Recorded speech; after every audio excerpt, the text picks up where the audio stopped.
आयोगाने मतदान यादीमध्ये हेराफेरी केलेली आहे।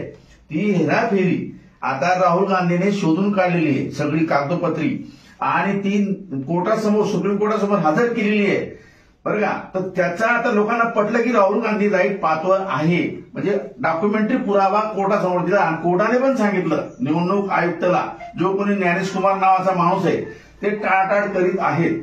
पण चूक कशी याच्यामध्ये की याच्यामध्ये एका माणसाला 50 मुलं दाखवले आणि निवडणुकीत यादीमध्ये नाव लिहिलं। आणि तो माणूस म्हणतो मला 50 मुलं नाही, 2च मुलं आहेत।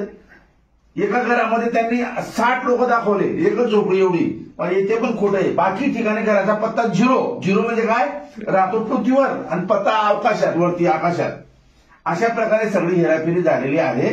आणि म्हणून राहुल गांधींचं जे आंदोलन आहे अण्णासाहेब, ते खूप चांगलं आहे। तर आमची अशी अपेक्षा, लोक काय म्हणतात की अण्णांनी त्यावेळेला कसं काय समजा साथ दिली बुवा या लोकांना, RSS वाल्यांना, अरविंद केजरीवाल यांना, तर यावेळेला सुद्धा अण्णांनी साथ दिली पाहिजे। अण्णांचा मुख्य हेतू काय, लोकशाही वाचवणे। तर मग हा काँग्रेसवाला आहे का भाजपाला आहे का सेनेवाला आहे, हा आपण फरक करायचा नाही, बरोबर ना। तर आमची अशी विनंती आहे, लोक असं म्हणतात अण्णा तुम्ही आता शांत झोपलेले आहेत, काँग्रेसच्या वेळेला तुम्ही आंदोलन केलं होतं।